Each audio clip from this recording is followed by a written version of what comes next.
Eu me volto nesta manhã para a carta do apóstolo Paulo aos Colossenses, no capítulo de número 3, e o versículo de número 22 em diante. Colossenses capítulo 3, versículo 22, essas palavras: Vós, servos, obedecei em tudo a vossos senhores segundo a carne, não servindo só na aparência como para agradar aos homens, mas em simplicidade de coração, temendo a Deus.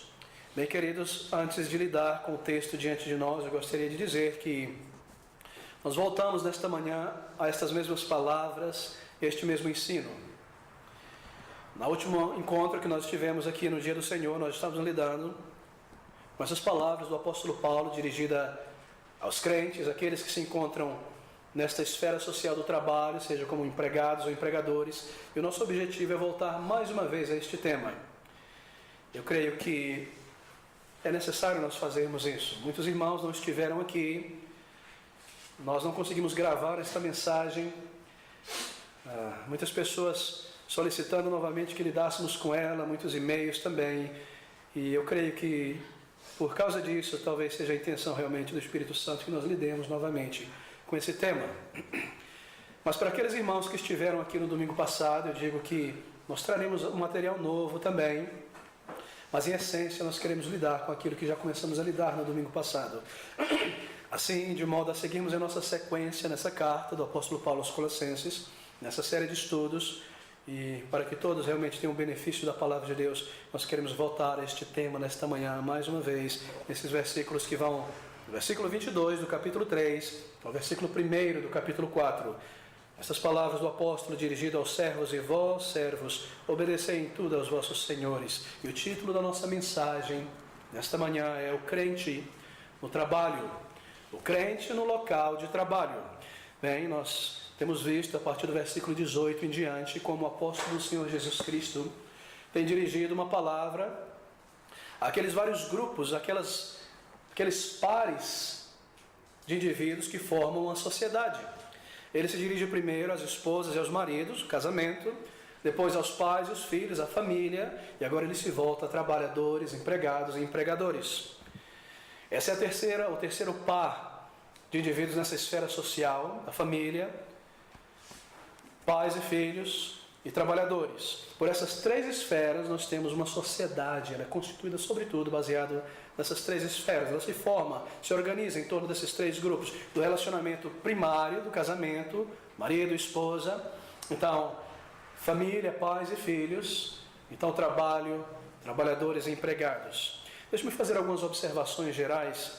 Eu espero que o Senhor me permita, minha voz está sumindo já, mas que nós consigamos chegar ao final desta mensagem e lidar com todos os aspectos. Mas a primeira observação que eu gostaria de fazer, antes de lidarmos com este par de indivíduos, que é o trabalhador, empregado e empregador e vice-versa, eu devo recordar que essas palavras do apóstolo do Senhor Jesus Cristo é primariamente dirigida a crentes em Jesus Cristo.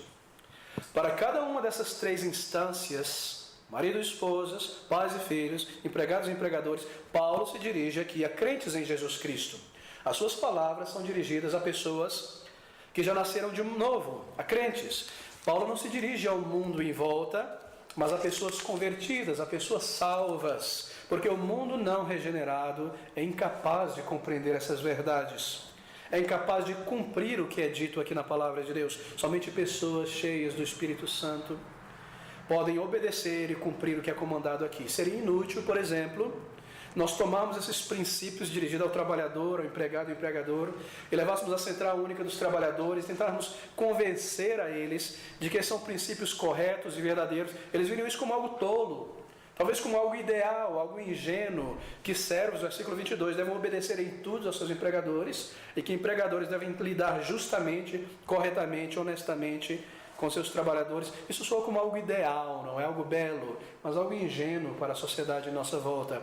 É por isso que essas palavras são dirigidas primariamente a pessoas salvas, porque um indivíduo não regenerado, ele pode até entender o significado, a lógica por trás delas, mas no final das contas, para ele, para ela, essa é uma história para pessoas ingênuas. Essa é a maneira que o mundo encara os princípios da palavra de Deus, dirigidas ao crente na família e no trabalho. Assim, nós entendemos que Paulo está se dirigindo a uma igreja, ele se dirige a indivíduos que nessas esferas sociais, família, no trabalho, são primariamente ou primeiramente crentes em Jesus Cristo. Essas são palavras dirigidas a pessoas que um dia já foram salvas. Porque essas palavras de Paulo no versículo 18, dirigidas a uma mulher não salva, não irá funcionar. Vós, mulheres, estejais sujeitas a vossos próprios maridos, como convém no Senhor. Isso parece algo louco para uma esposa não convertida. Me sujeitar ao meu marido, obedecê-lo em tudo. Numa era como essa, no século 21, ela não pode compreender isso. Nem tem o poder de viver, nem o desejo, a inclinação de honrar e servir a Deus dessa maneira. Assim também o marido, versículo 19. O marido não crente, não transformado. Vós, maridos, amai as vossas esposas e não vos irriteis com elas. Isso parece tolice para uma pessoa não convertida. Amar como Cristo amou a igreja, minha esposa, e me sacrificar por ela, e cuidar dela e nutri-la. Eu prefiro cuidar de mim mesmo, dos meus interesses e da minha vida. E a mesma coisa aos pais, aos filhos, a empregado, empregadores. É por isso que essas palavras são dirigidas a crentes, a pessoas que foram transformadas, que têm agora dentro de si o Espírito Santo vivendo nelas. Então são capacitadas a não só compreender, como a amar, a desejar viver estas verdades, e são capacitados para isso. O que está implícito em cada um desses comandos, do versículo 18 em diante, é que a pessoa que recebe essa exortação, ela possui um relacionamento com Deus, porque ela nasceu de novo, a sua natureza foi transformada, a sua perspectiva foi transformada, ela é uma nova criatura. Paulo se dirige a pessoas a respeito das quais é verdade dizer que as coisas velhas já passaram e que tudo se fez novo. E assim, esse relacionamento dessa pessoa com Deus está implícito em cada uma dessas exortações, do versículo 18 ao versículo 25 e ao capítulo 4, versículo 1. Observe como há um elemento vertical em cada um desses comandos. Paulo se dirige a relacionamentos, marido e esposa, pais e filhos, empregados e empregadores, algo horizontal, mas em cada uma dessas exortações, há um elemento vertical do relacionamento desse indivíduo com Deus, seja um marido ou uma esposa, seja um pai ou um filho. Observe, versículo 18. Vós, mulheres, estejais sujeitas a vossos próprios maridos. Observe agora, como convém no Senhor, porque você é uma crente. Isso é conveniente que assim seja. Versículo 19. Vós, maridos, amai as vossas esposas e não vos irriteis contra elas. E Paulo, em Efésios, adiciona: amai as vossas esposas como Cristo amou a igreja. É porque você está em Cristo e tem um relacionamento com Ele que você vai agir dessa maneira para com a tua esposa. Há sempre um elemento vertical do relacionamento desse indivíduo, seja a esposa ou o marido, com seu Deus. A mesma coisa aos filhos, obedecer aos pais, porque isso é conveniente, convém no Senhor. Então, versículo 22, vós, servos, obedecei em tudo a vossos senhores, segundo a carne. Lá no final do versículo, temendo a Deus. Há sempre um elemento vertical em cada um desses relacionamentos horizontais. E essa é a verdade que nós vemos aqui. Porque, queridos, se você experimentou a conversão em Jesus Cristo, se você é uma pessoa que pode hoje afirmar ter nascido de novo, antes de ser um marido, antes de ser uma esposa, antes de ser um empregado ou um filho, você é um crente em Jesus Cristo, você é um filho, uma filha de Deus. E essa verdade haverá de influenciar e refletir na maneira como você age como marido, como esposa, como filho, como empregador. Essa é a verdade que está aqui diante de nós. Esse é o ponto central. Antes de ser um trabalhador, você é um crente em Jesus Cristo. A verdade que se destaca continuamente nessas questões, em todos esses relacionamentos possíveis que nós podemos estabelecer neste mundo, seja no comércio, comprando algo ou vendendo algo, em casa como um filho, ou como um marido, uma esposa, a verdade que se destaca em cada um desses relacionamentos é que é um ponto de partida em cada um deles, há uma verdade a priori, e o fato é que você primeiramente tem um relacionamento com o teu Deus, que neste mundo você é um crente em relação com o teu Criador, antes de ser um marido, antes de ser uma esposa, antes de ser um empregado ou empregador. Você é um crente em Jesus Cristo, e conforme você vive neste mundo, passa por essas estruturas sociais provisórias, porque essas coisas são provisórias para esta vida, você segue por elas como um crente em Jesus Cristo, em teu relacionamento com o teu Criador. Você lembra-se do seu propósito para a tua existência. Esse é o propósito para a nossa existência. Talvez você já tenha lido o Catecismo de Westminster, aquele catecismo menor, um pequeno livrinho que resume aquelas perguntas bíblicas para ensinar crianças e adultos. Perguntas como esta. A primeira das perguntas é esta: qual o significado ou propósito da sua existência, de Deus ter criado você e te colocado neste mundo? E o catecismo responde da seguinte maneira: o propósito da sua vida ou existência é glorificar a Deus e desfrutar dele para sempre. E de fato é exatamente isso. Para isso nós fomos criados e colocados neste mundo. E o Senhor Jesus Cristo ensinou sobre isso. Enquanto nós vivemos neste mundo como crentes em Jesus Cristo e nos envolvemos nessas estruturas provisórias, trabalho, etc., o nosso propósito primário, o elemento essencial, é que nós estamos aqui para glorificar a Deus em tudo o que fizermos e desfrutar dele a cada momento. O Senhor Jesus Cristo ensinou exatamente isso. Cristo, ele sempre lidou com os homens e mulheres, tendo em vista esse aspecto. Muitas vezes, pessoas vinham a Jesus Cristo com perguntas de relacionamentos horizontais. O meu relacionamento para com o governo, pagar imposto ou não pagar imposto, com a minha esposa, etc. A resposta do Senhor Jesus Cristo para cada um desses casos sempre incluía um elemento espiritual do seu relacionamento vertical como marido, como cidadão para com o teu Deus, o teu Criador. Cristo nunca apenas respondia à questão primária dessa vida somente, mas ele trazia o aspecto do propósito da existência daquele indivíduo. Como é que você está vivendo como um empregado, sendo um crente, como um marido, sendo um crente? Nós temos um exemplo claro sobre isso, lá em Mateus capítulo 22, e o versículo 15, eu gostaria que você abrisse nesse capítulo. Mateus capítulo 22, o versículo 15, nós lemos aqui que um grupo de homens veio ao Senhor Jesus Cristo fazendo-lhe uma pergunta a respeito de impostos. Era uma armadilha, era uma questão surpresa para tentar derrubar o Senhor Jesus Cristo. Versículo 15 do capítulo 22. Então, retirando-se, os fariseus consultaram entre si como surpreenderiam Jesus, isto era, alguma palavra. O objetivo era surpreendê-lo, uma armadilha. E enviaram-lhe os seus discípulos dos fariseus, com os herodianos, dizendo a Jesus: Mestre, bem sabemos que é verdadeiro e ensina o caminho de Deus segundo a verdade, e de ninguém te dá, porque não olhas a aparência dos homens. Bajulação terrível deles. Diz-nos, pois, que te parece? Vamos ao assunto, Senhor. O que te parece? Responda essa pergunta. Uma pergunta de relacionamentos humanos, horizontais. É lícito, é correto pagar o tributo a César ou não? É lícito ou não pagar o tributo a César? A propósito, o objetivo dessa pergunta armadilha era o seguinte: havia uma multidão ali de judeus, havia romanos e havia muitos judeus. Se Jesus dissesse não é lícito pagar o imposto a esses opressores romanos, os herodianos, discípulos de Herodes, colocariam Jesus contra o Império Romano e assim ele seria morto, preso. Se ele dissesse sim, é correto pagar o imposto, o povo se voltaria contra ele, que se sentia oprimido pelos impostos dos gentios romanos. Esse era o objetivo, essa era a arapuca dessa questão. Mas eles não sabiam que estavam lidando com o Senhor da Glória. Diz-nos, pois, que te parece, é lícito pagar o tributo a César ou não? Uma questão horizontal de relacionamentos humanos entre os cidadãos e o seu governo. Jesus, porém, conhecendo a sua malícia, disse: por que me experimentais, hipócritas? E agora vem a resposta: mostrai-me a moeda do tributo. E eles lhe apresentaram dinheiro. E ele disse-lhes: de quem é esta efígie, esta imagem escrita, e essa inscrição, este nome? Dizem-lhe eles: de César.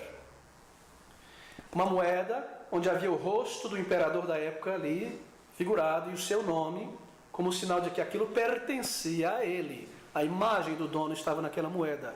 E a resposta do Senhor Jesus Cristo, tão conhecida é essa: então dê a César o que pertence a César, e a Deus o que é de Deus. E o Senhor Jesus Cristo aqui, ele está respondendo também uma pergunta que não lhe foi feita. A pergunta daqueles homens, relacionamento horizontal, cidadão e governo, é: Senhor, eu devo pagar ao governo um imposto? Cristo responde: dê a César o que é de César. Então ele responde a eles uma pergunta que eles não fizeram: dê a Deus o que é de Deus. E se aqueles homens e mulheres fossem pessoas espirituais, pessoas que realmente temessem a Deus e conhecessem a palavra de Deus, o ouvido deles imediatamente captaria aquilo que Cristo disse, e eles parariam e perguntariam: peraí, Senhor, então o que é de Deus para que eu dê a Deus? E a resposta do Senhor Jesus Cristo teria sido uma outra pergunta. De quem é a imagem que está em você? Dê a Deus o que é de Deus. Você pertence a Deus. É a imagem dele que está em você. E é exatamente este o tópico das palavras do apóstolo Paulo. Se você é um marido ou uma esposa, se você é um filho, um pai, um empregado ou um empregador, em cada um desses relacionamentos horizontais, provisórios para esta vida somente, o mais importante, ou o principal, eu devo dizer, é o teu relacionamento com o teu Criador. Você foi criado para a glória de Deus e para desfrutá-lo para sempre. E é isso que nós lemos nessas palavras do apóstolo, aqui em Colossenses capítulo 2, quando Paulo se dirige aos trabalhadores, ele diz essas palavras: vós servos, obedecei em tudo a vossos senhores, segundo a carne, não servindo só na aparência como para agradar aos homens, mas em simplicidade de coração, veja o elemento vertical, temendo a Deus, sabendo que você faz isso diante dos olhos de Deus, lembrando que primeiramente você é um filho, uma filha de Deus. Nós vemos isso em toda parte da palavra de Deus. Porque a coisa mais importante em nossos relacionamentos horizontais nesta vida é o nosso relacionamento com Deus, querido. Esse relacionamento vertical, o teu relacionamento com o teu Criador, porque isso refletirá na maneira como você vive e age como marido, como empregado, como empregador, como um filho, como uma filha, no casamento, no trabalho, na família. Essa é a primeira observação que eu desejo fazer nesta manhã. E uma outra observação importante é essa. Outras coisas que essa palavra de Paulo, dirigida a esses três pares de relações, nos recorda é isto: que o nosso cristianismo neste mundo, o nosso relacionamento com Deus deve envolver a nossa vida por inteiro, afetar todas as nossas relações sociais. O senhorio de Cristo não deve se restringir apenas ao domingo. Cristo é o Senhor de um crente quando o crente está na igreja, quando o crente está em casa como marido, como esposa, e no trabalho também. Cristo é o Senhor deste crente. Em toda e qualquer esfera de relacionamentos sociais que nós travamos neste mundo, seja comprando algo, vendendo algo, passando em algum lugar, lidando com pessoas, nós mantemos em vista que nós somos filhos de Deus. E que as minhas palavras, os meus atos, a minha postura deve refletir exatamente isso. Essa é a segunda observação. A verdade permanente é que você é um salvo em Jesus Cristo. E que teu Senhor é o teu Senhor, e o senhorio de Cristo deve dominar o teu comportamento e as tuas escolhas. É porque para Ele nós devemos prestar conta ao final de nossas vidas, de tudo quanto fizemos no corpo, por palavras ou por ações. Bem, queridos, tendo estabelecido esses dois princípios importantes, viver para a glória de Deus, o senhorio de Cristo em nossas vidas, eu creio que nós podemos agora seguir nesse versículo. Versículo 22, do capítulo 3 de Colossenses. Uma palavra dirigida aos servos. Vós, servos, obedecei em tudo a vossos senhores segundo a carne, não servindo só na aparência. Vós, servos. A quem Paulo está se dirigindo aqui, queridos? Ele diz vós que servem, os servos. Bem, nesse ponto, como mencionei antes, a nossa tradução em língua portuguesa ela não é muito feliz, porque ela não traz o verdadeiro significado dessa palavra traduzida servo. Paulo está se dirigindo aos escravos. Esse é o termo grego aqui. Vós, doulos, escravos. No mundo grego-romano, haviam pelo menos 6 palavras, alguns dizem mais, para se dirigir aos escravos. E havia uma palavra que era utilizada para se referir àquele indivíduo, àquele homem ou à mulher, que não possuía qualquer direito diante da lei. Ele era apenas um instrumento, um escravo. Diante da lei romana, o possuidor, o seu senhor, possuía todos os seus direitos sobre aquele indivíduo, e ele não possuía absolutamente nenhum. Ele poderia ser espancado, ele poderia ser morto, ele era apenas uma propriedade. Muitos consideravam, filósofos romanos, um escravo como um mero animal, um pouco melhor que um animal, porque um cavalo, uma vaca não fala, mas o escravo fala. Essa era a concepção daquele mundo. Obviamente há exceções a isso, certamente. Muitas exceções de senhores que lidavam com seus escravos como filhos. Não confunda a escravidão da antiguidade com a escravidão moderna, europeia e africana. São bem diferentes, mas o princípio está aqui. Vós, escravos, haviam trabalhadores assalariados, Haviam servos assalariados, contratados no mundo grego romano também, mas Paulo não se dirige a estes trabalhadores, ele se dirige primariamente aos escravos, pessoas que perante a lei romana não possuíam direitos. E a escravidão era universal naquele período. Haviam mais escravos do que pessoas livres no Império Romano. E você deve se lembrar que muitos crentes em Jesus Cristo, na igreja, aos Colossenses, aos Efésios, em toda parte, eram literalmente escravos. Eles viviam e trabalhavam como pessoas que pertenciam a outra pessoa. Nós temos o caso de Filemon, por exemplo, a carta escrita a Filemon. Bem, a pergunta se levanta imediatamente no coração e na mente dos irmãos. Pastor, é a Bíblia a favor da escravidão? Está a Bíblia dando suporte, sancionando a escravidão? Bem, queridos, pense da seguinte maneira. Paulo está aqui, alguns irmãos dizem, nós percebemos com clareza, escrevendo aos escravos, servos, obedecem tudo aos seus senhores, e aos senhores, capítulo 4, versículo 1, fazei o que for de justiça e equidade a vossos escravos, servos. Será que a Bíblia está dando suporte, justificando a escravidão? É a Bíblia a favor da escravidão? Essa é a pergunta que se levanta. De fato, muitas pessoas dizem, neciamente, não crer em Cristo e não serem cristão porque a Bíblia sanciona e apoia e suporta a escravidão. Mas isso é uma grande tolice. É a Bíblia a favor da escravidão? Está a Bíblia dando suporte à escravidão? Encare da seguinte maneira. Paulo, ele não está primariamente escrevendo aqui a escravos e a senhores de escravos. Ele está primariamente escrevendo a pessoas que são crentes, a indivíduos salvos. Se você manter isso em mente, se torna a situação bem clara. Paulo escreve a crentes da igreja de Colossos que se encontravam nessas relações sociais, ou como escravos ou como senhores. Ele não está escrevendo diretamente a instituição da escravidão, mas a crentes, a pessoas. Porque o objetivo do cristianismo, queridos, da mensagem da palavra de Deus, não é mudar ou transformar as estruturas sociais de nossa sociedade em volta, mas sim transformar vidas enquanto elas permanecem ou passam através dessas instituições sociais. Você percebe essa diferença? A igreja cristã não foi chamada para produzir mudanças estruturais em nossa sociedade, nem transformar os sistemas políticos e econômicos em nossa parte, mas sim transformar o homem dentro desses sistemas, enquanto ele está passando por esta vida passageira, independente da posição que ele se encontra nesse sistema. É por isso que nós vemos pouquíssima coisa na palavra de Deus lidando com as estruturas sociais em volta da igreja.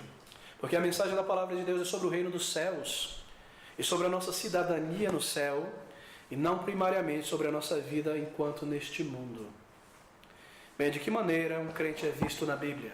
O crente é visto na Bíblia como uma pessoa peregrinando por esta vida, passando através desta vida. Ela não está presa aqui. Mas isso não significa, irmãos, que, é claro, que esta vida deve ser ignorada. Ela não deve, porque nós ainda estamos aqui, ainda embora passando por ela. Assim, o nosso mandato como igreja, isso deve estar bastante claro em nós, por todo o tempo em que existimos como igreja local. O nosso mandato, comando como igreja, não é primariamente um mandato social, transformar as estruturas sociais do mundo e melhorá-las.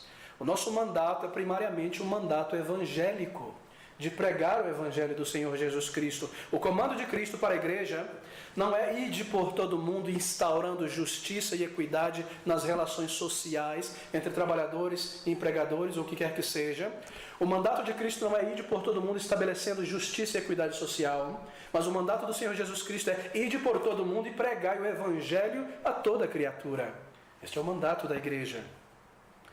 A nossa bandeira primária como igreja local não é igualdade, liberdade e fraternidade, mas sim crê no Senhor Jesus Cristo e serás salvo tu e a tua casa.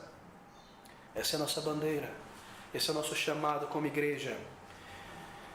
É um enfoque sobre a transformação da alma de indivíduos e não sobre a transformação de estruturas sociais. E essa ênfase deve constituir a característica principal de todas as igrejas locais, do seu ensino, do seu esforço, dos seus recursos. E ainda vou mais fundo, queridos, em dizer que a igreja não deve gastar seu tempo e suas energias tratando das condições do mundo per si, como tal, tentando mudá-las ou transformá-la. Essa não é a sua tarefa principal. É interessante notar que ela não considerou essa sua tarefa no início do cristianismo, nos primeiros séculos. Não há censura no Novo Testamento contra a escravidão, nenhum movimento político dentro das Escrituras contra a escravidão. Não me entenda errado. A palavra de Deus, ela condena a violência. A palavra de Deus condena a opressão, o roubo de pessoas, sequestro para torná-las escravas. Tenha certeza disso. Esteja certo quanto a isso. Deuteronômio, capítulo 24, versículo 7, é um de muitos versículos que lidam com isso. Deuteronômio 24, 7, perdão. Ouça essas palavras. Quando se achar alguém que tiver furtado um dentre os seus irmãos, dos filhos de Israel, escravizá-lo ou vendê-lo, esse ladrão de alma de pessoas morrerá, e tirarás o mal do meio de ti.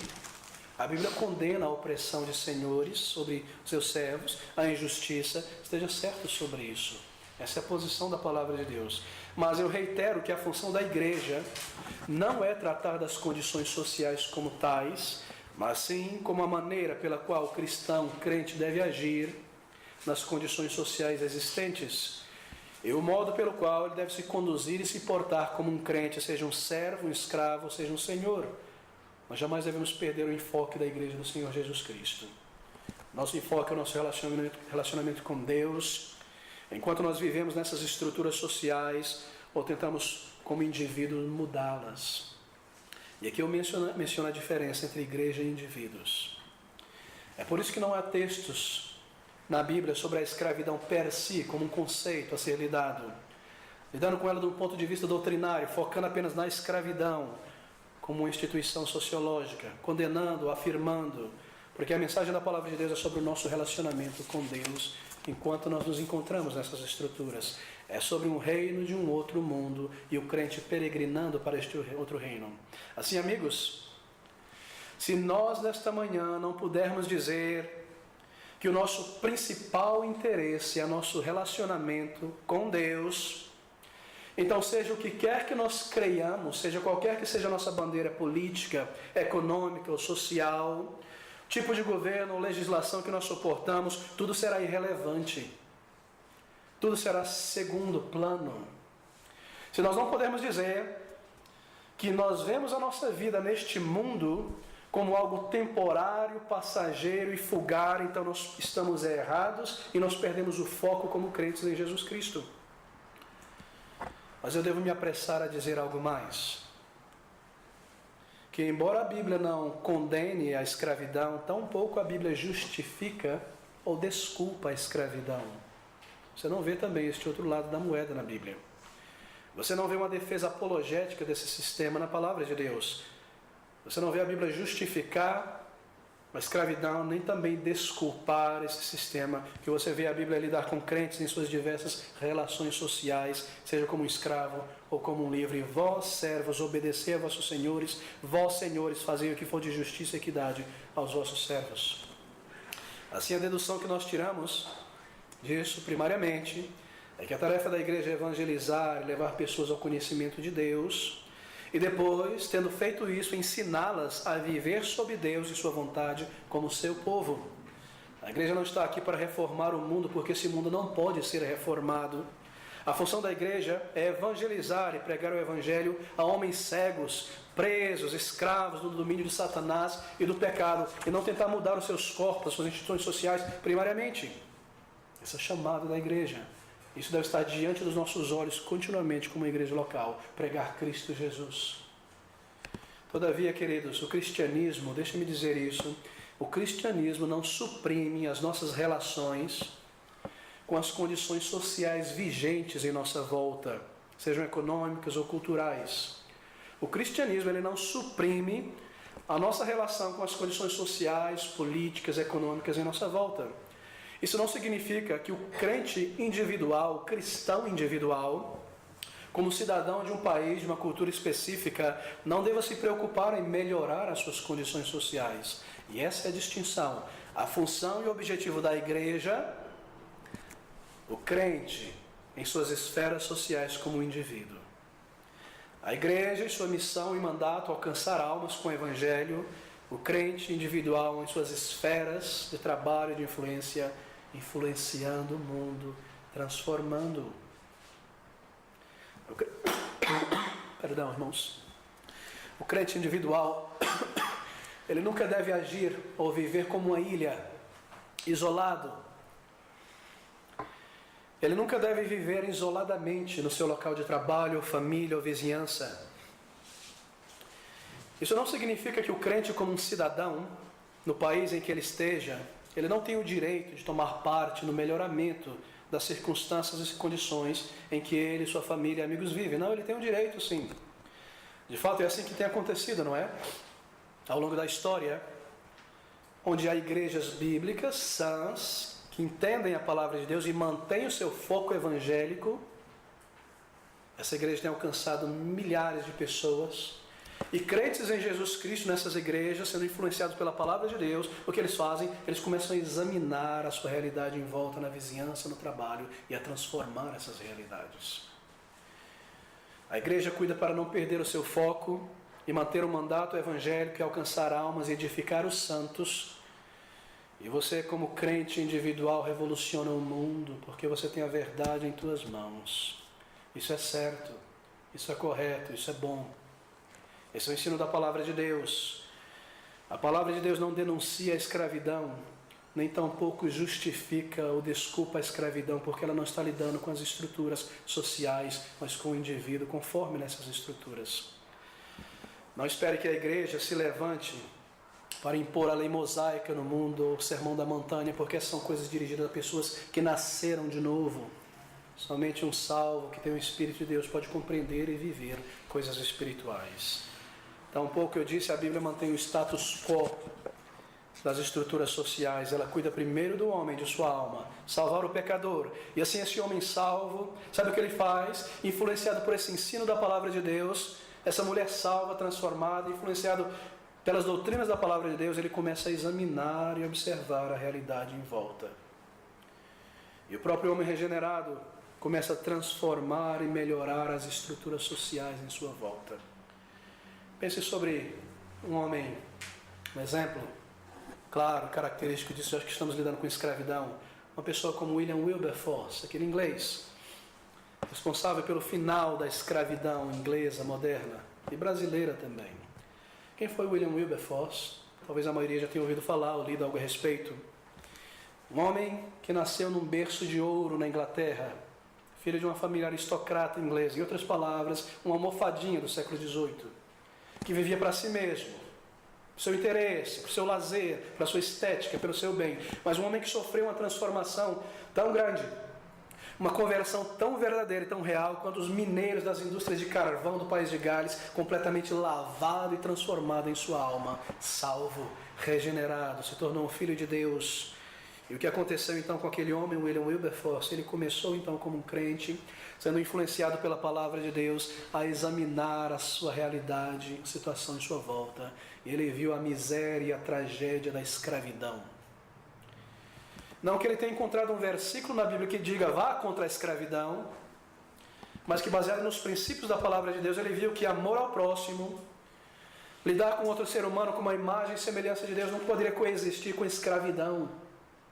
E assim ele começa a agir, e a se mover, e a mover pessoas, e a lidar com o parlamento inglês, até que por fim, pelo seu esforço, pela graça de Deus, a escravidão inglesa chega ao seu fim, nas colônias inglesas, obviamente, e por consequência da Inglaterra tendo acabado com a escravidão no Brasil chegou ao seu fim por força e pressão da Inglaterra sobre a princesa Isabel. A igreja pregando Cristo Jesus em toda parte, homens e mulheres transformados, examinando a sua situação, mudanças, reformas, melhorias. Pense sobre Abraham Lincoln, crente evangélico nos Estados Unidos, responsável pelo fim, em parte, da escravidão norte-americana. Um homem que se posicionou na palavra de Deus e foi contra a escravidão e lutou por isso até o final dela, e tantas reformas sociais. Salvo pela graça de Deus, e então examinando a sua realidade em volta. Quantos exemplos, centenas de exemplos nós podemos explicar ou trazer aqui? Pense sobre Henry Heinz. Você sabe quem é Henry Heinz? Ou na sua casa você tem o ketchup Heinz, não tem? É dele. Um grande industrial do século XIX na Inglaterra. Uma indústria imensa de comida. Pobreza, miséria, opressão do trabalhador no século XIX, na Inglaterra. O primeiro homem a trazer reformas sociais em sua própria companhia. As mulheres ali, cortando cebola e alho o dia inteiro, estragando a mão com a acidez daqueles produtos. Traz as manicures para a empresa. Traz o cuidado com as trabalhadoras. Daí começam muita influência no parlamento e reformas sociais. Um crente transformado, um empregador ou um empregado examinando a sua condição em volta e transformando-a. Quantos exemplos nós podemos lhe dar? Cruz Vermelha, guerra em toda parte, você não pode parar a guerra, gente morrendo dos dois lados, que talvez nem concordam com os objetivos políticos e filosóficos dos países. Cruz Vermelha entra no meio para salvar os dois que estão sendo feridos. Algo da imaginação e da mentalidade de um crente. Cruz Vermelha. Tudo bem, queridos, que nós temos nesse mundo e o benefício que nós vemos em toda parte é o fruto de pessoas transformadas pela palavra de Deus, primeiramente regeneradas, primeiramente transformadas, vendo como sua vida uma jornada para a glória. E enquanto eu estou aqui passando algo para o bem dos outros, nós pensamos sobre isso, não é? Coisas corriqueiras do dia a dia. Você já parou para observar aqui em São Paulo, em outras cidades, você está no trânsito, muitos carros em toda parte. De repente você ouve lá longe uma sirene, uma ambulância, carregando uma pessoa enferma. Os carros começam a se afastar para que o enfermo chegue ao hospital. Fruto da ideia de um crente em Jesus Cristo, olhando o bem do indivíduo enfermo. E quantas centenas de coisas nós podemos trazer e mencionar como resultado da obra do Espírito Santo no coração. O foco da igreja é ir por todo o mundo e pregar o Evangelho, edificar os santos. O crente em seu local de trabalho, em sua família, em sua vizinhança, começa a analisar as circunstâncias. E dentro da sua possibilidade, capacidade, sempre dentro da lei, fazendo o seu melhor, transformando as situações. Queridos, essa é a verdade. O crente individual sempre deve ajustar-se à maneira legal da situação vigente. Porém, se ele puder legalmente mudar essas condições, ele tem o direito de fazê-lo. Eu tenho o direito de dar cabo à escravidão e à opressão, se eu puder fazê-lo dentro dos meios legais, ou legalmente mudar a lei. Mas isso, por mais importante que seja, são questões secundárias para um crente. Não são questões primárias que dirigem a sua vida. Qual é o teu interesse primário nessa manhã? Qual é o teu interesse primário hoje para essa vida? Qual é o teu interesse mais ardente nesta vida? O que é que te motiva, por exemplo, a ler certos livros, certas informações, a estudar? Qual é a motivação das tuas conversas com outras pessoas? São as condições sociais? São as condições políticas dos trabalhadores? Econômicas? As condições em que você e a sua família se encontram, ou o seu relacionamento com Deus, a sua jornada para a eternidade, as pessoas que você está alcançando, o quanto você tem crescido na palavra de Deus. Querido, se você estiver envolvido com as suas condições sociais, econômicas e políticas atuais, a tal ponto que essas coisas te agitam na alma e você perde a paciência e se amargura, porque você está envolvido com elas, e em um determinado momento você começa a colocar pessoas naquele grupo, e do outro lado desse grupo de interesse social, e eu desse lado, aquelas pessoas do outro lado econômico ou cultural, e você não consegue mais evangelizá-las, nem lidar com elas, nem falar com elas, porque elas estão do outro lado do espectro político que você pertence. Então eu devo te dizer que em algum momento você se afastou da posição neotestamentária, você perdeu a perspectiva bíblica em algum momento da tua conversão. Você começou a se interessar, energizar, irritar e se emocionar mais com coisas desta vida. E assim você separa pessoas em grupos ao ponto de você não poder alcançá-las com o Evangelho. Mas o interesse ardente de um crente é o seu relacionamento com o seu Deus e com o céu e com a eternidade. Sendo assim, ele considera secundária todas as demais coisas. E na verdade é somente quando ele está certo e claro em sua mente sobre esse relacionamento com Deus e sobre quão provisória esta vida, que ele pode então fazer alguma coisa real de mudança neste mundo, ou preservar alguma coisa que precisa ser preservada, porque ele encara tudo isso em termos de algo temporal, passageiro, e não como um fim último da sua vida. Se seu interesse primeiro e final e vital é esta vida somente, você talvez tenha perdido o foco, querido. Seu interesse primário, primeiro, final e vital deve ser esse: o meu Senhor está no céu. E seja eu um empregado ou um empregador, será que eu estou hoje me sujeitando à vontade de Deus nesse local de trabalho, na minha família, vivendo como um marido que eu devo viver, como um trabalhador, como um filho, como um crente na igreja, juntando força na obra do Senhor, edificando a sua igreja para a sua glória? Esta é a questão diante de nós, em todos os nossos relacionamentos sociais nesta vida, nesta ordem passageira de coisas que nos encontramos. Deixe-me acelerar um pouco, porque o nosso tempo corre. Versículo 22, novamente, do capítulo 3. Vós, servos, obedecei em tudo a vossos senhores, segundo a carne. Vós, servos, muito interessante, não é? Lemos aqui empregadores, empregados, porque é assim que se aplica para nós hoje. Nós que nos encontramos em uma condição de empregados, seja assalariados de uma companhia ou de uma instituição, ou seja, um profissional liberal oferecendo o seu trabalho, o seu conhecimento a custo de um valor combinado ou contrato. Vós, servos, se dirige a nós como empregados, como trabalhadores. E a palavra dirigida a nós, enquanto nessa condição social de trabalhadores, empregados, é: vós, trabalhadores, obedecei em tudo a vossos empregadores, segundo a carne. Querido, primeiro, lembre-se que é segundo a carne. É só para essa vida, é temporário, não é para sempre, mas há um comando aqui. Vós, trabalhadores, servos, obedecei em tudo a vossos empregadores. Em tudo.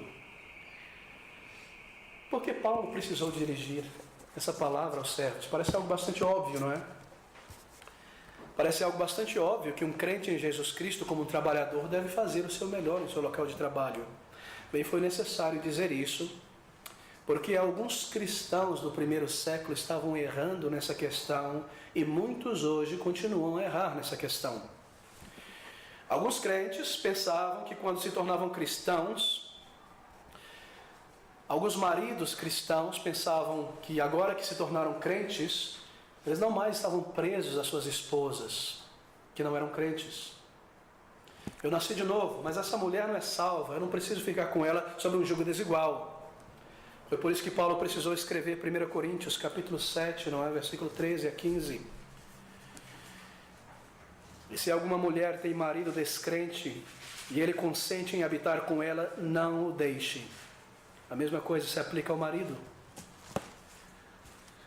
Alguns cônjuges convertidos tinham abandonado o seu lar e o seu cônjuge não convertido, e filhos começavam a abandonar os seus pais, que eram idólatras, violentos às vezes. E haviam também aqueles que não queriam mais trabalhar, e assim eles viviam sem trabalhar, na espera, no retorno do Senhor Jesus Cristo. Eles pensavam que Cristo tinha subido e logo ele voltaria. Para que trabalhar? Para que me esforçar? Eu vou me sentar e esperar pelo Senhor Jesus Cristo e ficar dentro da igreja somente.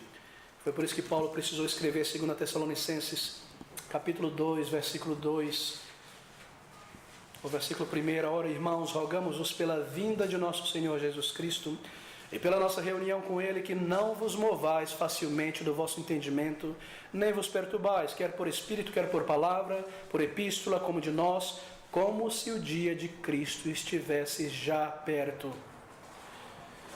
Cristo não estaria voltando imediatamente. Voltem ao trabalho. Paulo precisou ser tão sério nessa questão a ponto de dizer: aquele que não trabalhe, que não coma. Foi por essa razão que ele precisou escrever essas palavras de Colossenses capítulo 3. Trabalhe bem, faça o seu melhor. E no caso de servos, de senhores, havia a tendência dos servos, dos escravos, a pensar e dizer: eu sou um crente em Jesus, eu sou livre, eu não me submeto a mais ninguém. E se o meu chefe, o meu senhor, também é um crente, ele não pode me obrigar a esperar de mim que eu sirva como escravo. Assim a palavra de Deus se volta dizendo: se você se encontra nessa estrutura social, como um servo, como um senhor, viva para a glória de Deus, obedeça ao seu Senhor. E há uma palavra também aos senhores para com os seus servos. Queridos, a palavra é exatamente essa: vós, servos, em tudo servi a vossos senhores. E ele segue dizendo: não como para agradar os homens, mas em simplicidade de coração, temendo a Deus. Bem, a pergunta para nós hoje é esta: de que maneira, como trabalhadores, nós devemos trabalhar e servir, de modo a agradar a Deus? Bem, primeiro Paulo lida com um aspecto negativo para responder essa pergunta. E é maravilhoso ver isso. Primeiro ele nos diz como não trabalhar, como não servir, e depois ele passa a nos dizer como servir. Essa resposta à pergunta tem um lado negativo e um lado positivo. E eu estou seguindo exatamente a visão de Paulo para ser bíblico aqui, não é minha divisão, começar com algo negativo. Mas, queridos, é muito bom que nós ouçamos negativas. E aqui está o elemento negativo: não servindo somente na aparência como para agradar aos homens. Essa frase inteira é a tradução de uma palavra só: servir de vista. Não servindo de vista apenas. Bem, isso é algo que todos nós conhecemos, não é? Paulo diz: vós, trabalhadores, servos, obedecei em tudo a vossos senhores, segundo a carne, não servindo só na aparência como para agradar aos homens. Servir de vista, trabalhar de vista. Nós conhecemos isso muito bem, não é? Significa que o crente trabalhador ele não deve trabalhar somente com seus olhos no seu chefe, no seu supervisor. Há um tipo de empregador, ou de empregado, melhor dizendo. Há um tipo de trabalhador que seja o que quer que ele faça, em que trabalho ele esteja, ele só trabalha com o olho no seu chefe. Vendo se o chefe está por perto e vigiando. Vendo se o chefe está chegando na companhia ou se aproximando. Quando ninguém está observando, ele não faz nada, ou faz o mínimo possível. Mas quando o chefe está por perto, então ele trabalha árduo e dá a impressão de que é diligente. E essas palavras são dirigidas a um trabalhador, dizendo: não sirva, não trabalhe apenas de vista, não servindo apenas na aparência, como para agradar aos homens. Servir de vista é exatamente isto. O crente nunca deve se portar dessa maneira, fazendo o mínimo possível que ele acha ser compatível com o seu salário. O apóstolo está condenando esta atitude, que se preocupa em meramente ficar sem problemas e fazer só o que é necessário diante dos olhos do chefe.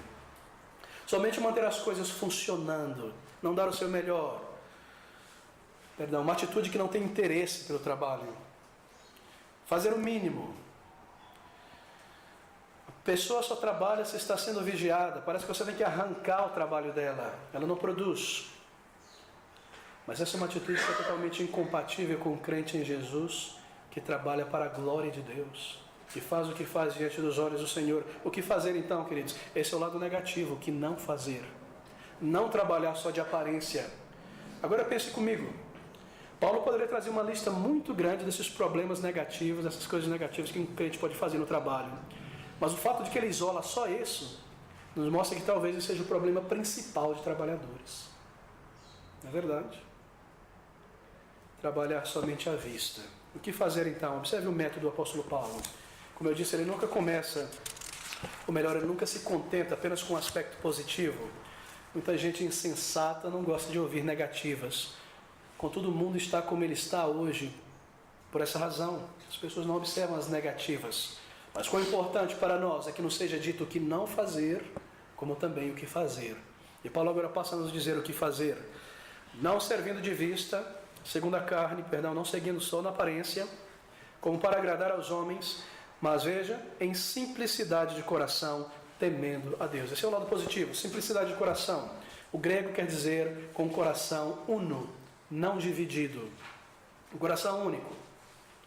O que em termos práticos quer dizer fazer o teu trabalho com foco. O foco não está dividido, ele está uno. Trabalhar com foco naquilo que você está fazendo, concentração, não divisão de pensamentos, não distração. Significa que nós devemos fazer aquilo que está diante de nós com uma atenção não dividida. Nosso objetivo deve ser fazer o melhor trabalho possível para de fato fazê-lo da melhor maneira possível. Esse é o nosso chamado durante o tempo em que nós nos encontramos fazendo aquele serviço para o qual nós fomos contratados, temos que fazer por necessidade. Você vê isso em toda parte, o foco dividido. A pessoa está te atendendo no caixa e você está conversando, pedindo informação e o celular está na mão, WhatsApp. É, sim, etc. WhatsApp, é, sim, etc. E talvez te dê uma informação errada, um foco dividido. Você está pedindo informação para uma pessoa no computador, sentado na frente dela, ela olha isso aí para ti e a outra página da internet está aberta, ela brincando. Informação mal passada, trabalho mal feito, denegrindo a imagem da companhia, perdendo recursos, roubando tempo. Você vai a um consultório médico, está ali o celular do indivíduo do lado da mesa, ele ouvindo as suas preocupações e um sinalzinho ali no celular, pim, pim, uma mensagem do WhatsApp, do Facebook, e a pessoa doida para pegar e tenta te despedir rapidinho para que você vá embora e ela volte às suas fotos e as suas coisas que lhe interessam. Um foco dividido, um trabalho mal feito que pode resultar em prejuízo, em problema para o paciente, uma má imagem à empresa, porque se você é um consumidor inteligente, você percebe essas coisas. Vós, crentes, trabalhadores, enquanto você se encontra nessa condição social, obedecei em tudo a vossos senhores. Se aquilo que o teu patrão te pede está dentro daquilo para o qual você foi contratado, faça o que você deve fazer. E faça isso com o coração unido, colocando as tuas mãos naquilo para fazer o teu melhor, como quem tem que apresentar isso diante do teu Senhor Celestial, porque esse é o elemento principal. A tua vida com Deus. Nós vemos isso continuamente na palavra de Deus, não é? Cabe a um trabalhador crente em Jesus Cristo, independente de quem seja o seu empregador, pelo tempo em que você se encontra nesse trabalho, dedicar-se totalmente ao seu trabalho, servir ao patrão enquanto esse é o teu trabalho. O crente não faz um trabalho de vista, porque esteja o seu chefe por perto ou longe, ele sabe que ele tem um testemunho de Jesus Cristo, onde quer que ele se encontre.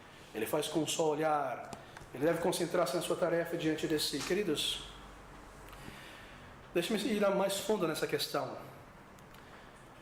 Não use o tempo de trabalho que lhe foi designado, pelo qual você é pago, nem mesmo para evangelizar.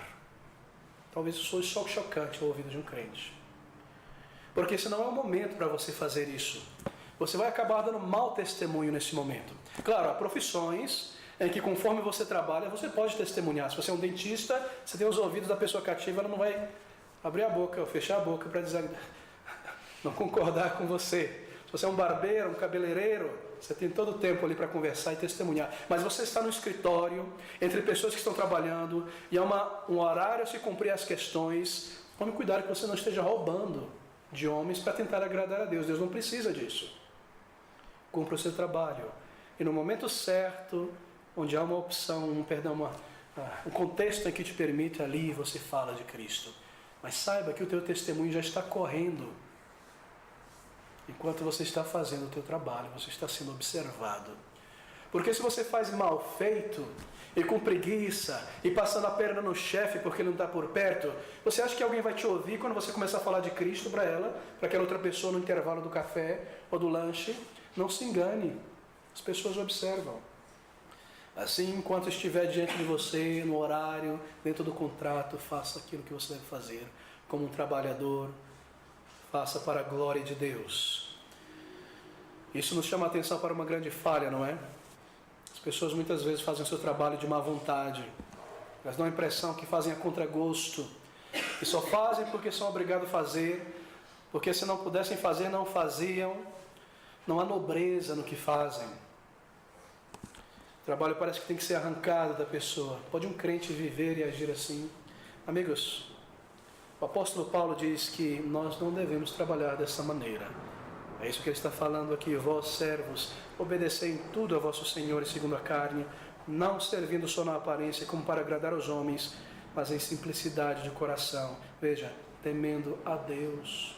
Não temendo ao chefe, não um medo mórbido, senão ele não vai me qualificar e me subir nessa escada social do trabalho, mas temendo desonrar a Deus.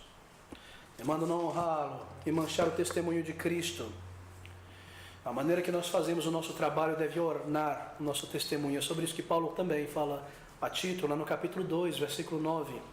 Exorta os servos que se sujeitem a seus senhores e em tudo agradem, não contradizendo, não defraudando, antes mostrando toda a boa lealdade, para que em tudo seja um ornamento da doutrina de Deus, nosso Salvador. Não use o papel da sua companhia para imprimir coisas pessoais, nem os recursos da tua companhia, ao menos que não tenha sido autorizado para fazer coisas dirigidas à igreja, ao Senhor, não defraudando, servindo a Deus, honrando a todos, o teu melhor, mantendo-se como um testemunho. Por quê? Porque fazendo assim, você ornamenta a tua doutrina, a tua fé no Salvador Jesus Cristo. No momento em que alguém se aproximar de você, depois de algum tempo, e perguntar a razão da tua fé, ela vai fazer isso porque ela viu a tua vida diferente de outras pessoas. Isso muitas vezes envolve perseguição, nós sabemos muito bem disso. Mas a palavra de Deus nos diz que aquele que quer viver piamente, isto é, em pé em Cristo, sem se dobrar, vai padecer perseguição. Me lembro de um jovem numa companhia fora do Brasil, que entrou ali em uma companhia de logística, distribuição, e fez o seu melhor, um crente em Jesus Cristo, e produziu, e de repente, em poucos meses, o resultado foi tremendo naquela companhia. E os chefes perceberam isso e começaram a perceber, na verdade, que os outros trabalhadores não estavam fazendo o seu trabalho direito. Por isso que eles estavam tendo tantas perdas, ou melhor, não estavam alcançando o que poderiam. E o resultado foi que aquele jovem foi como que cerceado pelos outros colegas, e mentiras aconteceram até o ponto que ele foi despedido, injustamente. Mas ele honrou ao seu Senhor. E enquanto ele esteve naquele período provisório, num trabalho, no outro, ali o seu foco era glorificar ao Senhor e fazer o que estava diante das suas mãos, como ele deveria fazer, como para o Senhor. Como para o Senhor. Queridos, algumas pessoas, lamentavelmente, cristãs muitas vezes, elas aderiram a uma teologia conveniente. Aqui eu estou mudando um pouco o assunto, para abrir um leque um pouco mais. Há muitas pessoas que aderiram a uma teologia que lhes é conveniente. Uma teologia que diz que Deus fez o trabalho como um castigo para o homem, como resultado da queda. Há muitas pessoas que creem que o trabalho é uma maldição, um castigo. Mas eu te digo que a teologia da palavra de Deus ensina que o trabalho foi criado antes da queda do homem no pecado. Ele é uma bênção, não uma maldição. Gênesis capítulo 1, versículo 27, apenas 2 versículos, para tornar isso claro, porque são muitas as pessoas que convenientemente adotaram essa teologia de que o trabalho é um castigo, uma maldição. Gênesis 1, 27, nós aprendemos aqui que Deus criou o trabalho antes da queda no pecado, antes da maldição sobre o planeta Terra. E criou Deus o homem, a sua imagem, a imagem de Deus o criou homem, homem e mulher. Agora veja os versículos na sequência. E Deus os abençoou, ele lhes disse: frutificai, multiplicai, enchei a terra, sujeitai e dominai sobre os peixes do mar, aves do céu, todo animal que se move sobre a terra. Isso é trabalho. Eles tinham algo a ser feito, e isso foi antes da queda. Capítulo 2, versículo 15 agora, mais claro ainda. E tomou o Senhor Deus o homem e o pôs no jardim do Éden, para dormir, descansar e não fazer nada, para o lavrar e o guardar. Deus criou e plantou um pomar imenso, tremendo, belo, maravilhoso, para o homem lavrar. Trabalho criado e dado ao homem antes da queda, algo digno, uma bênção dada ao ser humano. O trabalho não é maldição. Todo trabalho honesto é o meu, pelo qual você pode glorificar a Deus. Todo trabalho honesto, seja servir um café ou se envolver num projeto de 5 bilhões de dólares. Todo trabalho para a glória de Deus. Imagine se nós deixássemos de trabalhar e fazer o que devemos fazer na sociedade, ela entraria em colapso. Deus deseja que a sociedade continue funcionando até o retorno do Senhor Jesus Cristo. E para que ela funcione, um montão de pessoas precisam fazer um montão de tarefas continuamente. Imagine se a cidade de São Paulo, se os trabalhadores da coleta de lixo parassem por um mês. Ou se os policiais militares e civis e federais parassem por mais de 10 dias. Você não colocaria o nariz fora da janela. Ou se os trabalhadores da saúde e as farmácias se fecharem por um mês. É necessário, queridos. É necessário. Muitas vezes a razão pela qual um crente sincero, ele oferece um mau trabalho, é por causa de um erro de concepção. São crentes sinceros, mas que pensam da seguinte maneira: eu sou um crente, e a minha vida deve ser para glorificar a Deus. E tudo que eu faço deve ser para glorificar a Deus. Mas nesse trabalho que eu estou fazendo aqui, eu não vejo nada que glorifique a Deus. Eu estou na frente desse computador, mexendo com essa planilha, o que há nisso aqui que glorifica a Deus? Ou eu estou varrendo essa casa e montando esse objeto, o que isso glorifica a Deus? Assim o crente ele começa a levar o seu trabalho nas coxas, como se assim diz, porque ele imagina que aquilo que ele está fazendo não glorifica a Deus. Mas eu devo te dizer que quando um crente pensa dessa maneira, é porque ele absorveu uma concepção católica romana que permeia a nossa sociedade. E há muito do catolicismo na mente de crentes evangélicos. Foi o catolicismo romano que separou entre o espiritual de um lado da parede e o material, corriqueiro, humano do outro lado. Eles dividiram graça e natureza. Quando na palavra de Deus nós vimos graça e natureza andarem de mãos juntas. E assim eles disseram: uma pessoa para servir a Deus, somente glorificar e viver para Ele, tem que ser um monge, uma freira, ou um padre, viver por inteiro, cada dia, cada segundo, voltado para o espiritual. E o restante das pessoas que trabalham manualmente, fazem qualquer outra coisa, não estão vivendo para a glória de Deus.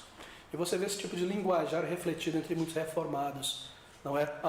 Os leigos e o clero, coisa desse tipo. Mas, queridos, essa é uma falsidade.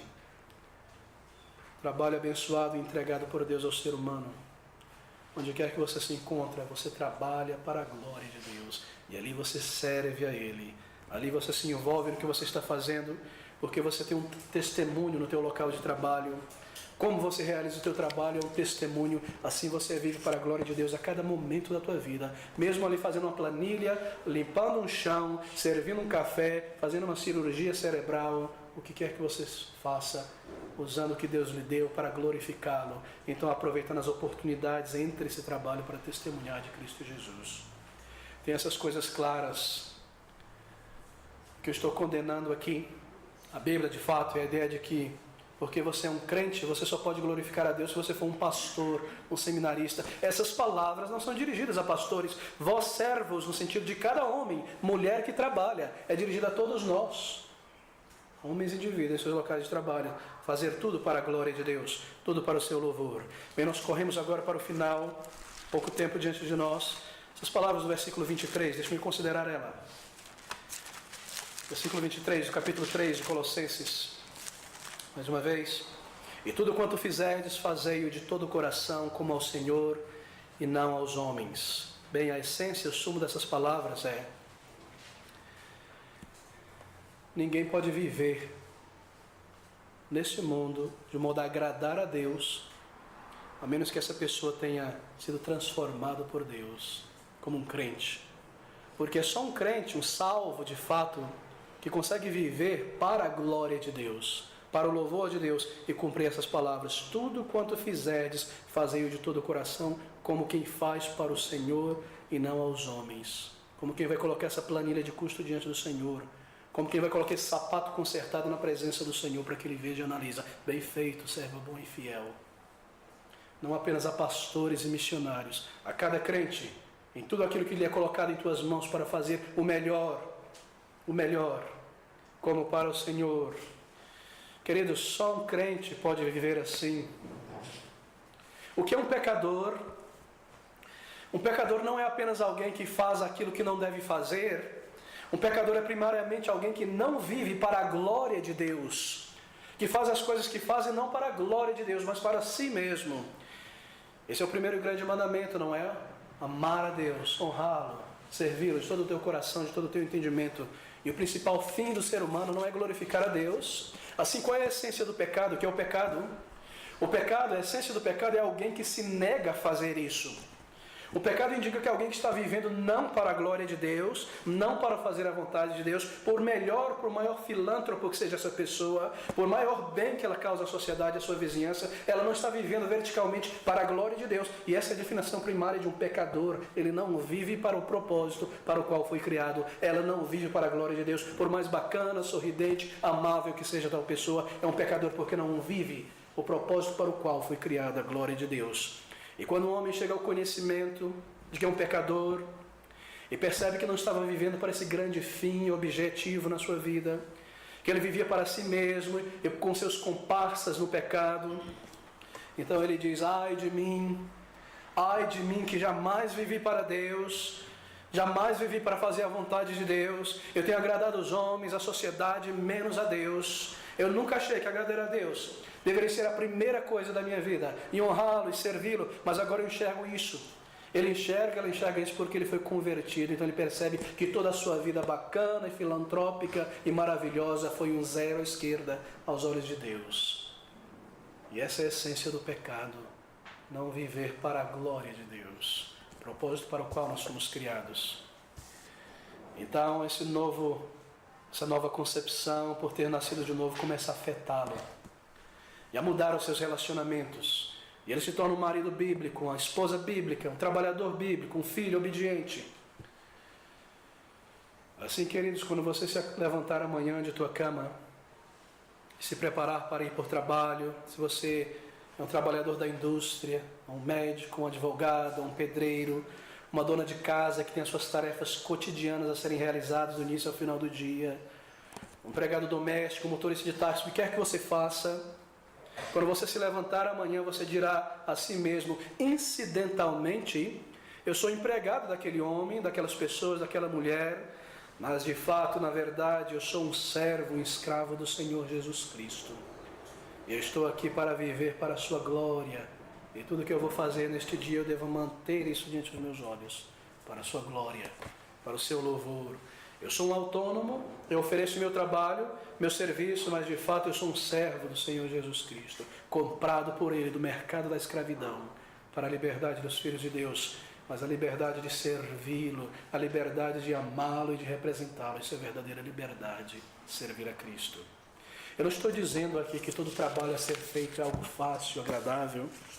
Há trabalhos que são de grande exigência, de grande paciência. E há trabalhos que exigem grande esforço físico e cansaço. Porque depois da queda, sim, Deus amaldiçoou a terra e disse que com dificuldade nós conseguiríamos extrair o fruto dessa terra. Mas nós não devemos ser românticos quanto a essas coisas. É um desafio grande trabalhar em um mundo que não funciona como deveria, que não produz o fruto que deveria, seja físico nos relacionamentos sociais. Mas se você se encontra provisoriamente nesse ambiente de trabalho, você deve fazer e cumprir aquilo para a glória de Deus. E fazer o seu melhor. Você deve esforçar-se. Seja servindo um café ou desenvolvendo um projeto de bilhões de reais. O seu melhor como diante dos olhos do teu Senhor. Há uma promessa aqui, queridos. Versículo 24. Sabendo que recebereis do Senhor o galardão da herança, porque a Cristo o Senhor serviu, meu amigo, minha amiga. Embora o seu chefe, o seu empregador, o governador, não note o teu esforço especial, não perceba o teu foco, o teu coração e a tua honestidade. Na maioria das vezes vai perceber sim, e na maioria das vezes você vai ser diferenciado sim, mas embora isso não aconteça, saiba que há um que observa e tome isso em consideração, sabendo que recebereis do Senhor o galardão da herança, porque a Cristo o Senhor serve. Ele se dirige a trabalhadores. Enquanto você trabalha, é a Cristo que você serve. Há um galardão, há um prêmio, há o sorriso de Deus em teu coração por ver você fazendo isso para a glória dEle. Nós servimos a um Senhor muito generoso, um Senhor tremendamente generoso, igualmente justo. Ele recompensa, Ele anima, Ele provê coisas materiais e temporais, e saúde, sim. Ele encaminha. Será que há alguma coisa neste mundo mais comparável ao sorriso de Deus em nossos corações? Como Ele olha e se alegra conosco, vendo o nosso louvor e devoção e obediência a Ele. Ele vê a obra que Ele está fazendo pelo Seu Espírito em nós. Que galardão tremendo. Ainda que você não seja notado neste mundo, Ele anota e nota. E há um galardão. Versículo 25, um Senhor justo. Mas quem fizer agravo receberá o agravo que fizer, pois não há acepção de pessoas. Deus não faz acepção de pessoas nessa questão. Se você trapaceia, se você é preguiçoso, se você faz apenas diante dos olhos do chefe, se você passa a perna na companhia, isso causa agravo à companhia, causa agravo ao chefe que você está prestando serviço, a pessoa que você está prestando serviço. Saiba, querido, que você não poderá se proteger debaixo da sua profissão de fé como um crente, porque nós servimos a um Deus que é justo. E você sofrerá o agravo e a disciplina da parte do Senhor. É isso que está dizendo esse versículo. Mas quem fizer o agravo, receberá o agravo que fizer, seja crente ou não, isto é, pois não há acepção de pessoas. Deus é um Deus justo. Nós servimos a um Deus justo. Não pense que se você fizer algo errado, sabendo o que está fazendo e envergonhar o nome de Cristo, então Deus não lidará com você simplesmente porque você é um crente. Não, nós servimos a um Deus reto, a um Deus justo. Ele julga justamente. Os muçulmanos creem que eles podem mentir a um não muçulmano, se podem tomar vantagem. Esse é o Deus da imaginação de um muçulmano. E há muitos evangélicos que imaginam que podem fazer o seu pior e imaginar que estão blindados porque são crentes em Jesus, que mil vão cair ao lado deles e que eles vão ficar em pé, embora sejam desonestos, que um linguajar sujo, que dê mau testemunho no serviço, que faça o que é errado. Você não está blindado, porque é um Deus justo. Quem fizer agravo, receberá o que fizer, porque Deus não faz acepção de pessoas. Mas há uma promessa maravilhosa, porque, querido, se você está do outro lado da moeda, e você fez o teu melhor com uma consciência limpa diante do Senhor, servindo a Ele, e você sofre o agravo ou a injustiça, saiba que Deus tomará o teu lado, porque Ele não faz acepção de pessoas. Quem fizer o agravo, receberá do agravo que fizer. Deus é justo. Quão seguro, não é? Quão maravilhoso é servir a um Deus assim, um Deus tremendo, um Deus que vê e conhece as nossas condições. Talvez o teu chefe, fazendo um agravo, tenha escapado por algum tempo, mas Deus voltará a lidar com ele. Talvez você, por ter oferecido um agravo a outras pessoas, tenha escapado por algum tempo, mas Deus voltará a lidar com você. É necessário arrependimento, é necessário entrega, é necessário viver para Ele e servi-lo. Quão maravilhoso é Deus, que olha sobre nós como crentes, não é? E lida conosco com tamanha compaixão, e lembra que somos pó. Há uma promessa por trás dessas palavras. Um Deus maravilhoso, um Deus justo. E eu termino com essas palavras dirigidas ao empregador, porque é necessário. Versículo 25, o versículo 1, na verdade, do capítulo 4. Vós, senhores, fazei o que for de justiça e equidade a vossos servos, sabendo que também tendes um Senhor no céu. Quão maravilhosas essas palavras. Aqui está o balanço da palavra de Deus. Essa é uma das provas que esse é um livro divino. Você não encontra isso no mundo. Você encontra no mundo uma palavra aos empregados, uma palavra bem diferente aos empregadores muitas vezes, não é? Mas aqui nós encontramos palavras de equidade, e as palavras são essas: senhores, fazei o que for de justiça, fazei o que for de equidade a vossos servos. E lá em Efésios capítulo 6, versículo 9, as palavras se tornam ainda mais claras. Capítulo 6, versículo 9: vós, senhores, fazei o mesmo para com eles, um coração unido, um foco, cuidando do teu empregador. O mesmo, fazei o mesmo, não há diferença diante de Deus. Por acaso você se encontra nessa posição de empregador? Por acaso você se encontra nessa condição de empregado? Mas diante de Deus não há diferença. Fazei o mesmo. Ele exige justiça, equidade de empregadores para com seus empregados. Deixa-me tornar isso algo bem claro, com exemplos mais simples. Quem está incluído aqui nessas palavras? Vós, senhores, fazei o que for de justiça. Bem, qualquer pessoa, qualquer crente que se encontra na condição de alguém que detém os meios de produção, ou de alguém que recebe o trabalho de alguém que vai lhe pagar. Se você é o chefe, o supervisor, não quer dizer apenas o proprietário da empresa, alguém que tem autoridade sobre outras pessoas, ou alguém que recebe um trabalhador autônomo, um profissional na sua casa, e você vai pagá-lo por um serviço, um encanador, um pedreiro, alguém que lhe presta um serviço e você está esperando o melhor e observando. Está incluído aqui, vós, senhores. E nós nos encontramos em ambas as categorias o tempo todo, não é? A maior parte das vezes como trabalhadores, mas muitas vezes como senhores, empregando alguém, supervisionando outra pessoa, essas responsabilidades. Assim essa palavra é dirigida a cada um de nós. E o princípio é este: justiça e equidade. Deixa eu dar um exemplo. Você contrata alguém para fazer um trabalho para você, um pedreiro, por exemplo. E você se senta e combina com ele, mostra o trabalho, combina um certo honorário para um número de horas e para um período de trabalho. E aquilo foi estabelecido entre você e ele. Nesse momento você é o patrão ali, o chefe, a pessoa que está empregando outra pessoa. Mas ao longo do dia de trabalho, lá vai o encanador, o pedreiro fazer o seu serviço. E o que você faz? Você começa a adicionar outros pequenos trabalhos. Faz isso para mim também. E faz mais aquilo para mim também. Troca esse cano, troca essa lâmpada. Isso não estava incluído no combinado. E chega o final do dia, vem um trabalhador e ele diz, olha, certas coisas foram adicionadas. Não, isso é coisa pequena, deixa de lado, não quero saber. E você reivindica o que lhe é de direito, como trabalhador. Talvez o outro, como empregador, diz, não, nós não combinamos nada disso. E assim, maliciosamente, você rouba da pessoa que você contratou, adicionando aquilo que não tinha sido combinado. Vós, senhores, fazem o que for de justiça e equidade, balança, equidade, para com aqueles que vos servem. Porque Deus não faz acepção de pessoas. Eu tenho observado isso em toda parte. As pessoas combinam algo, elas já sabem muitas vezes que haverá mais serviço a ser feito, o trabalhador não percebeu isso ainda, então aos poucos elas vão adicionando e o trabalhador se vê obrigado a fazer aquilo que não foi combinado. E sabe o que elas dizem?